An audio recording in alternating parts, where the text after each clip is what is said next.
শহীদি কাফেলা, ইকামতে দিনের মহান আন্দোলন, নবুয়তি বিপ্লব, বাংলাদেশ জামাত ইসলামী সদর থানার উদ্যোগে আয়োজিত আজকের এই মহতি সভার সম্মানিত সভাপতি, সম্মানিত উপজেলা আমির,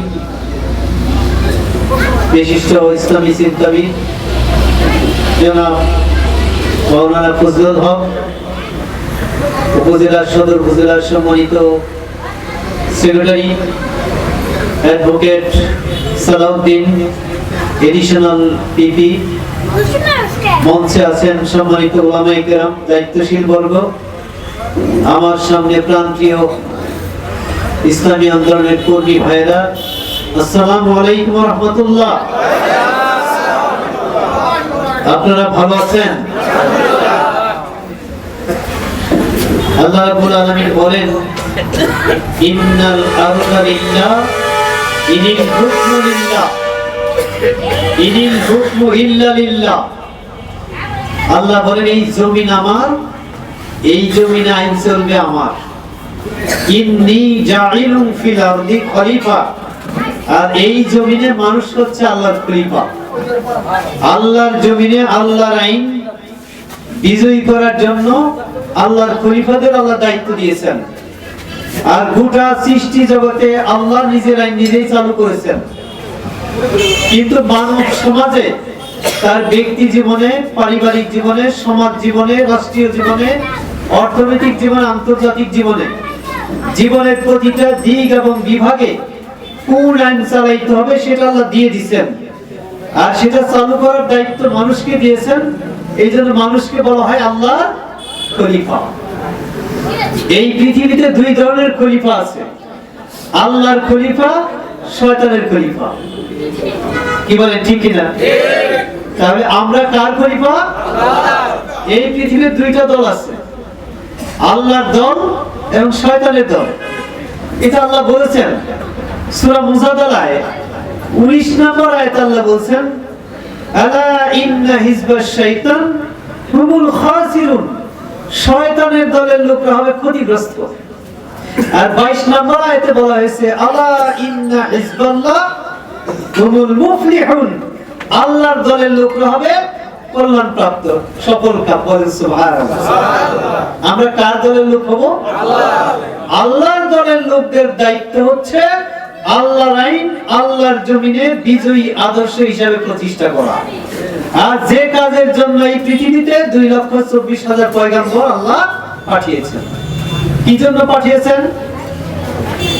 আল্লাহ রাব্বুল আলামিন সূরা হাদীদের 25 নম্বর আয়াতে আল্লাহ বলেন, লাকাদ আরসালনা রুসুলানা বিল বায়িনাত ওয়া আনজালনা মা'হুমুল কিতাবা ওয়াল মিজানা লিয়াকুমান নাসু বিল কিসত। আমি আমার রাসূলদের পাঠাইছি দিক নির্দেশনা দিয়ে, জীবন ব্যবস্থা দিয়ে, কিতাব দিয়ে, মিজান মানদণ্ড দিয়ে, মানদণ্ড দিয়ে পাঠিয়েছি। কি জন্য?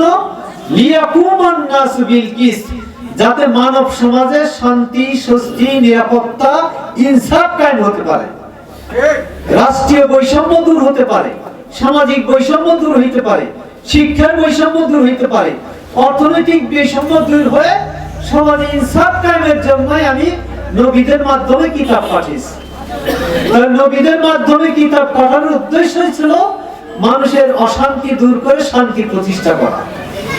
আর আল্লাহর আইন ছাড়া, সৎ লোকের শাসন ছাড়া এই শান্তি প্রতিষ্ঠা সম্ভব না।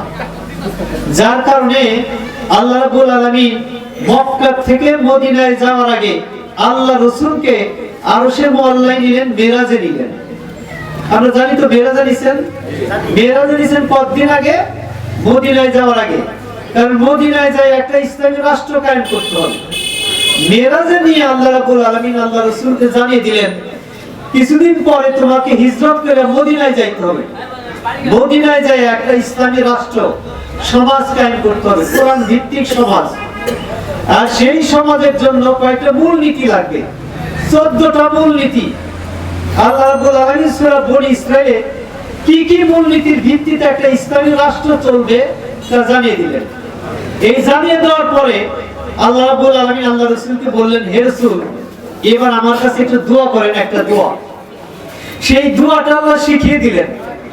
আমি কি বলবো সেই দোয়াটা? সূরা বনী ইসরাইলের ৮০ নম্বর আয়াত। আল্লাহ বললেন, ওয়াকুর রব্বি আদখিলনি মুদখালা সিদকিন ওয়া আখরিজনি মুখরাজা সিদকিন ওয়াজআলনি মিন লাদুনকা সুলতানান নাসিরা। হে নবী, আপনি আমার কাছে দোয়া করেন, হে আল্লাহ। কি বলে দোয়া করবেন? হে আল্লাহ, আমি যেখান থেকে বের হব, আমি যেন সত্য নিয়ে বের হইতে পারি। সত্য কি? মহাগ্রন্থ আল কোরআন। এই দ্বীন হক, এই দ্বীন হক নিয়ে যেন মক্কা থেকে আমি বের হতে পারি। আর মদিনায় যখন আমি প্রবেশ করব, তখন যেন এই সত্য আইন বিধান নিয়ে প্রবেশ করতে পারি। আর আমাকে এই কোরআনকে বিজয়ী করার জন্য তুমি একটা রাষ্ট্র শক্তি দান করো, সুলতানান নাসিরা, রাষ্ট্র শক্তি দান করো। তাহলে রাষ্ট্র শক্তি আল্লাহর নবীকে আল্লাহর কাছে চাইতে বলছেন। তাহলে রাজনীতি ছাড়া কি রাষ্ট্র শক্তি হয়? তাহলে কোরআনই হচ্ছে সবচেয়ে বড় রাজনীতি। রাজনৈতিক বিধানের মহাগ্রন্থ আল কোরআন। শুধু তাই না, এই ৮০ নম্বর আয়াতে এই কথা বলার পরে ৮১ নম্বর আয়াতে আল্লাহ বলেন, কি বলেন? ওয়াকুল জাল হাক্কু ওয়া যাকাল বাতিল ইন্নাল বাতিলা কানা যাহুকা। এবার আপনি ওইখানে যায় বলেন, আপনি ওই সংসদে যায় বলেন, ওই বঙ্গভবনে যায় বলেন, ওই মদিনার মিম্বরে যায় বলেন, ওই রাষ্ট্রে যায় বলেন, ওই কাবা ঘরে যায় বলেন, কি বলেন? এবার সত্য এসে গেছে, আর মিথ্যার থাকার কোনো সুযোগ নাই। সত্য বিজয়ী, মিথ্যা পরাজিত। বলেন আলহামদুলিল্লাহ। এরপরে আল্লাহ রাসূল সাল্লাল্লাহু আলাইহি ওয়াসাল্লাম মক্কা বিজয়ের পরে ওই কাবা ঘরের মূর্তিগুলো একটা বাড়ি দিয়ে দেন, নামান আর পড়েন, ওয়াকুল জাল হাক্কু ওয়া যাকাল বাতিল। সত্য এসে গেছে, এখন আর মিথ্যা থাকার কোনো সুযোগ নাই। এরপর আয়াত আল্লাহ কি বলেন? ওয়ানুনাজ্জিলু মিনাল কুরআনি মা হুয়া শিফাউ ওয়া রাহমাতুল লিল মুমিনিন ওয়া লা ইয়াজিদুয যালিমিনা ইল্লা খাসারা। পরে আল্লাহ বলেন, আমি কুরআন নাযিল করছি তোমাদের জন্য সংবিধান, জীবন বিধান। বলেন সুবহানাল্লাহ। কি এটা? জীবন বিধান, সংবিধান। কাদের জন্য? ঈমানদারদের জন্য। ওয়ানুনাজ্জিলু মিনাল কুরআনি মা হুয়া শিফাউ ওয়া রাহমাতুল লিল মুমিনিন। ঈমানদারদের জীবনের সকল সমস্যার সমাধান হচ্ছে মহাগ্রন্থ আল কোরআন। সমস্যার সমাধান কি? আল কোরআন। জোরে বলে, কি সকল সমস্যার সমাধান? কে বলছেন? আল্লাহ বলছেন। কোরআনে কি আছে? আবার বলছেন, ওয়ালা ইয়াজিদুয যালিমিনা ইল্লা খাসারা। আর এই কোরআন বাদ দিয়ে অন্য পথে, অন্য মতে যেখানে যে কাজ করবে সেখানেই তোমরা বিপদে পড়বে। যদি কোরআন বাদ দিয়ে ব্যক্তি জীবন চালাও, ব্যক্তি জীবনে অশান্তি। কোরআন বাদ দিয়ে যদি পরিবার চালাও, পরিবারে অস্বস্তি। কোরআন বাদ দিয়ে যদি রাষ্ট্র চালাও, রাষ্ট্রে বিশৃঙ্খলা। কোরআন বাদ দিয়ে যদি অর্থনীতি চালাও, একদল 10 তলায় থাকবে আর একদল গাছ তলায় থাকবে। একদল পোলাও কুরমা বিরিয়ানি না খাইবার পায়ে ঠেলবে, আরেকদল ডাস্টবিনে কুকুর বিড়ালের সাথে আইটা জোটা খেয়ে জীবন বাঁচানোর চেষ্টা করবে। একদল এই মাঘ মাসের কনকনে শীতের মধ্যে রাস্তার ফুটপাতে শুয়ে আছে, তার একটা চিরা চট দিয়ে শীত নিবারণ করবে, এই ব্যবস্থাও নাই। আরেকদল এয়ার কন্ডিশন রুমে পরম আনন্দে পরম সুখে বসবাস করতেছে। এইটার নাম হলো বৈষম্য। কেউ খাবে তো কেউ খাবে না, তা হবে না, তা হবে না। কোরআনের বাণী হলো সেটা। কেউ খাবে, সুখ করবে, কেউ 30 লক্ষ কোটি টাকা বিদেশে পাচার করবে, আর এদেশে 3 কোটি যুবক, বেকার যুবক যুবতী, তার বিয়ের বয়স পার হয়ে যাবে, বিয়েও দিতে পারবে না, বিয়েও করতে পারবে না, কর্মসংস্থানের অভাবে। কি বলেন, ঠিক কিনা? 30 লক্ষ কোটি টাকা এই দেশ থেকে এই ফ্যাসিবাদী সরকার বিদেশে পাচার করছে। যদি এই টাকাটা দেশে থাকতো, আজকে আপনার এই পেট্রোলের দাম কমতো, তেলের দাম কমতো, নুনের দাম কমতো, কৃষি সারের দাম কমতো, উৎপাদন খরচ কমতো, ধানের দাম কমতো, চাউলের দাম কমতো, গাড়ির ভাড়া কমতো, এবং মিল কারখানা ইন্ডাস্ট্রি হইতো। আর এই যে যুবক যুবতী যারা শিক্ষিত পাশ করে বেকার আছে, তাদের কর্মসংস্থানের ব্যবস্থা হতো। বৈষম্য কমতো না বাড়তো? আল্লাহর আইন বলা হয়েছে সূরা নহলের 89 নম্বর আয়াতে বলা হয়েছে ওয়া নাযালনা আলাইকাল কিতাব তিবয়ানাল লিকুল্লি শাই হুদাও ওয়া রাহমাতাও ওয়া বুশরা লিল মুসলিমিন। বলা হয়েছে আমি কোরআন নাযিল করছি, বাদ দেই নাই কিছুই।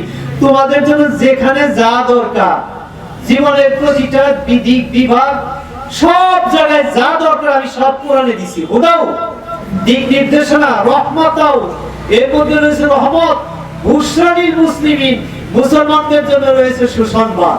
বলেন সুবহানাল্লাহ। আবার এই কোরআন নাযিল করেছে কোন রাত্রে? উনজিলা ফীহিল কুরআন হুদাল লিন-নাস ওয়া বায়িনাতিন মিনাল হুদা ওয়াল ফুরকান ফামান শাহিদা মিনকুম শাহরা ফালিয়াসুম শাহরু রমাদানাল্লাযী উনজিলা ফীহিল কুরআন। আমি রমজান মাস যে মাসে কোরআন নাযিল করেছি, এই কোরআন কি? হুদাল লিন-নাস। এটা কি মানব জাতির জন্য হেদায়েতের বিধান, গোটা মানব জাতির জন্য। এই কোরআন শুধু মুসলমানদের জন্য না, হিন্দু, বৌদ্ধ, খ্রিস্টান, দুনিয়াতে যত মানুষ আছে হুদাল লিন-নাস বলা হয়েছে। কারণ কোরআনের রাষ্ট্র ব্যবস্থা যদি কায়েম হয়, কোরআনের বিচার ব্যবস্থা যদি কায়েম হয়, কোরআনের শিক্ষা ব্যবস্থা যদি কায়েম হয়, কোরআনের অর্থ ব্যবস্থা যদি কায়েম হয়, তাহলে সব মানুষই সুফল পাবে। হিন্দুরা হিন্দু থেকেও কোরআনের রাষ্ট্র ব্যবস্থায় তারা হবে নিরাপদ।